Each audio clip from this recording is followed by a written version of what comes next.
Hello friends, welcome to study companion. आज हम age related word problems solve करेंगे जो कि हमें linear pair of equation in two variables से ही आते हैं।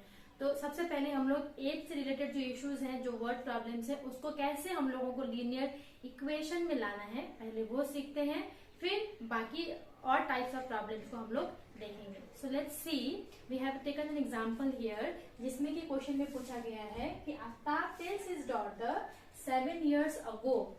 ऐसे क्वेश्चंस में आप लोगों को क्वेश्चन को बहुत ध्यान से पढ़ना है। What is this? 7 years ago I was 7 times as old as you were. Also 3 years from now I shall be 3 times as old as you will be. Find their present ages. सबसे पहले तो जो आपको पूछा गया है उसी को लेट करना है और क्वेश्चन को फिर ध्यान से पढ़ना है।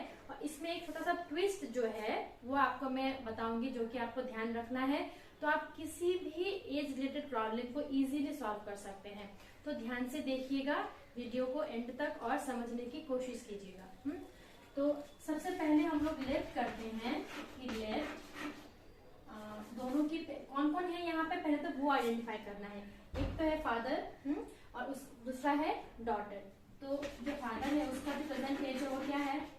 Aftab's present age equals to x years। और डॉटर जो है उसका भी प्रेजेंट एज हम लोग लेट करेंगे। Daughter's present age is y years। दो हम लोगों ने लेट किया, इसको बहुत ही केयरफुली लेट करना है और जहां पे जिस वेरिएबल को आपने माना है उसके अकॉर्डिंग ही हम लोगों को यूज करना है।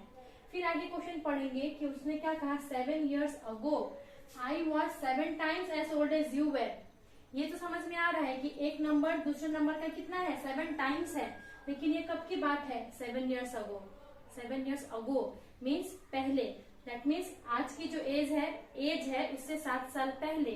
तो आज की एज से वो 7 क्या हो जाएगा? सब्ट्रैक्ट हो जाएगा। तो यही है वो ट्विस्ट जिसमें आपको जितना टाइम दिया गया है उसको निकालना है। 7 years ago, 7 years ago है ना, उसकी एज क्या होनी चाहिए आज के हिसाब से? आज अगर x है तो 7 years ago x minus 7 years होनी चाहिए या नहीं होनी चाहिए? और उसी तरह से डॉटर्स एज क्या होनी चाहिए? डॉटर्स एज होनी चाहिए, आज y है तो 7 साल पहले y माइनस 7 होनी चाहिए। तो यही है वो ट्विस्ट या यही है वो सीक्रेट या एक छोटा सा पॉइंट जो आपको याद रखना है कि इसको ढूंढने के बाद ही क्वेश्चन में दिए हुए कंडीशन को आप अप्लाई करेंगे इसके ऊपर नहीं, क्योंकि ये जो कंडीशन है 7 years ago की बात है। 7 years ago जाने के लिए हमें इस एज को पहले ढूंढना है, फिर इस पे कंडीशन लगाना है। क्या कहा गया है? अकॉर्डिंग टू क्वेश्चन, अब कहा गया है according to question 7 years ago I was, I कौन है? ये है तो was, I was, Aftab was कितना है? Equals to 7 times। 7 times। अगर आपको सीधे सीधे इक्वेशन में लिखने में प्रॉब्लम हो रहा है तो आप एक बार इसको जहां जैसा लिखा हुआ है क्वेश्चन में ठीक वैसे ही कॉपी करके आप फिर उसको इक्वेशन में भी लिख सकते हैं। तो क्योंकि क्या बोला गया है? आई वाज, आई कौन है? चलिए मैं आपको थोड़ा सिंपल एक स्टेप ब्रेक करके बताती हूँ। Aftab was 7 times as old as daughter, है या नहीं? यही बोला गया है। 7 years ago I was 7 times as old as you were। 7 times as old as daughter. Daughter you were मतलब किसके बारे में बोला गया? डॉटर के बारे में। अब इसको इक्वेशन में लिखेंगे। 7 years ago ये जो एज है ये कितनी है? x minus 7। जहां पे भी is was लिखा है वहां पे इक्वल्स टू 7 times मतलब 7 into और डॉटर की एज y minus 7 है ना। x minus 7 equals to 7y plus minus minus 7 7 जा 49। तो ये अगर हम लोग इसको अरेंज करेंगे तो क्या आ जाएगा? x minus 7y plus 7y इस तरफ आ गया माइनस 7y माइनस 49 प्लस 7 उस तरफ गया तो हमें मिला कितना? 7 6 42 माइनस 42। ये हो गया हमारा इक्वेशन नंबर 1। तो इस तरह आपको इस वर्ड प्रॉब्लम को इक्वेशन में लाना है। एक इक्वेशन मिला, दूसरा भी मिलेगा क्योंकि यहाँ पे एक और कंडीशन दिया हुआ है, ऑल्सो 3 years फ्रॉम नाउ, मतलब आज से आने वाले 3 सालों में, फ्रॉम नाउ। तो क्या करेंगे, उसमें सब्ट्रैक्ट तो नहीं करेंगे, आने वाले 3 साल मतलब +3। Suppose I am 25 years now, so after 3 years I will become 25 + 3। Similarly here also same concept here। तो जब भी ये बोला गया है तो अब हम फिर इस ट्विस्ट को लिखेंगे आफ्टर 3 years। इसको आप अंडरलाइन कीजिए, फिर बोलिए क्या होगा, एक की एज क्या होगी, फिर इसमें आएंगे और ये प्रेजेंट एज है +3 आफ्टर 3 years, प्रेजेंट एज से +3। और डॉटर की एज क्या होगी, y है तो y +3 हो जाएगी। फिर इस पे हम लोग ये कंडीशन लगाएंगे, क्या है, I shall be 3 times as old as you will be।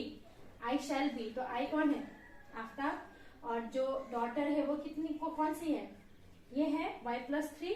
तो इसको हम इसी लैंग्वेज में पुट करेंगे। यहाँ मैं डायरेक्टली इक्वेशन लिख रही हूँ, क्या हो जाएगा, I shall be, that means ये है I shall be what, 3 times, times मतलब multiply, you will be 3 times as old as you will be। you कौन है, डॉटर, जो कि है y +3। so x +3 equals to 3y + 3 3 is 9। that means x minus 3y equals to 9 minus 3 6। ये हो गया second equation. तो number 1 equation number 1, equation number 2। अब ये दोनों जब आपको मिले, इसको आप किसी भी मेथड से, एलिमिनेशन या सब्स्टिट्यूशन, किसी भी मेथड से आप x और y को सॉल्व करेंगे, x मिल जाएगा, y मिल जाएगा, जो कि क्या है, इन दोनों की प्रेजेंट एजेस है। सिंपल, बस इतना ही आपको याद रखना है। और एज रिलेटेड कोई भी प्रॉब्लम्स आप सॉल्व कर सकते हैं, बट आप कभी भी क्वेश्चन को पढ़ते साथ सीधा कंडीशन लगाने के लिए आपको जल्दबाजी नहीं करनी है। क्या करना है, आपको पहले क्वेश्चन को कम से कम 2 बार पढ़ना, फिर जो यहाँ पे 7 years अगो जो टाइम फैक्टर है उसको प्रेजेंट एज के रेस्पेक्ट में पहले वो ढूंढना है, उस पे आपको कंडीशन लगाना है। बस इतना आप याद रखेंगे तो आपका एज रिलेटेड कोई भी सम कभी मिस्टेक या रॉन्ग नहीं होगा, अगर आपने समझ के ठीक से किया तो। I hope you understood. चलिए एक और एग्जाम्पल देखते हैं, तो आप खुद मेरे साथ साथ करेंगे तो और क्लियर होता जाएगा। ठीक है, यहाँ पे आंसर नहीं मिला है आपको, you have to solve this 2 equations, जो कि आपको आता है अच्छे से करना, और x और y ढूंढेंगे तो वो होगा उनका present ages. Okay, I hope इतना तो आप कर सकते हैं। चलिए एक और एग्जांपल देखते हैं, उसके पहले इसको आप ध्यान से एक और बार रिवाइज कर लीजिए। तो देखते हैं उसी तरह का दूसरा एक क्वेश्चन है जो एज रिलेटेड है, उसमें क्या पूछा गया है।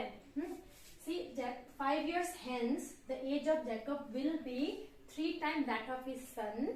5 years ago, Jacob's age was 7 times that of his son. आपको ढूंढना है what are the present ages. So similarly हम क्या मानेंगे, present ages of Jacob x years और son y years। ये हम समझ गए।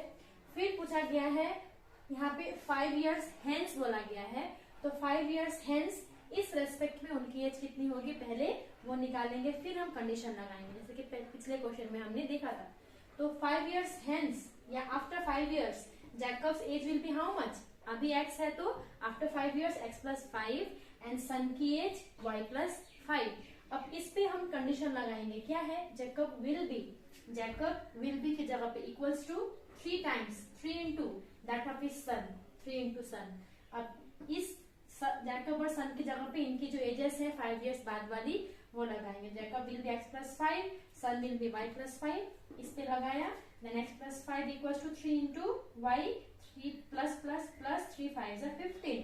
फिर इसको सिंप्लीफाई करेंगे तो x - 3y और 15 - 5 10। तो ये मिला हमें पहला इक्वेशन। फिर पूछा गया है, बोला गया है 5 years ago Jacob's age was 7 times that of his son. Condition लगाएंगे, उसके पहले हम क्या ढूंढेंगे, 5 years अगो उनकी एक्चुअल एज क्या है। तो 5 years ago Jacob's age will be आज से 5 साल कम, that means x minus 5। Son's age will be आज से 5 साल कम, y माइनस 5। फिर उस पे हम लगाएंगे कंडीशन क्या है, जैकब वाज, तो जैकब वाज की जगह पे इक्वल्स टू 7 टाइम्स सन की एज। सो जैकब की जगह पे x माइनस 5 और सन की जगह एज की जगह पे y माइनस 5। फिर सिंप्लीफाई किए तो x minus 5, 7y minus 35, 7y इस तरफ लाए, x minus 7y minus 35 plus 5 उधर गया, इट विल बिकम माइनस 30। सो ये तो इक्वेशंस मिले जिसको आप किसी भी मेथड से सॉल्व कीजिए तो आपको x और y के वैल्यूज मिल जाएंगे and you will find the value जो कि आपको पूछा गया है इस क्वेश्चन में, देयर प्रेजेंट एजेस। फिर लैंग्वेज में आप लिखना मत भूलिएगा कि therefore present age of Jacob will be x का वैल्यू जितना आया and his son will be y का वैल्यू जितना आया ईयर्स में, this much years and this much years, है ना। तो इस तरह आप एज रिलेटेड कोई भी प्रॉब्लम सॉल्व कर सकते हैं और आई होप कि मैं आपको समझा पाई और आने वाले जो भी सम्स हैं क्लास में जो प्रॉब्लम्स हैं बुक में वो भी आप इस तरह से इस जो प्रिंसिपल है या ये जो कॉन्सेप्ट है इसको यूज करके आप सॉल्व करेंगे और दोस्तों को भी शेयर कीजिए ताकि वो भी समझ पाए और वीडियो को लाइक शेयर करना, कमेंट करना ना भूलें। साथ में आपको कोई प्रॉब्लम जो आप सॉल्व नहीं कर पा रहे हैं, कुछ समझ नहीं आ रहा, तो भी आप मुझे कमेंट बॉक्स में लिख के बताइए और ये आपको हेल्पफुल लगा या नहीं ये भी आप बता सकते हैं। Thank you.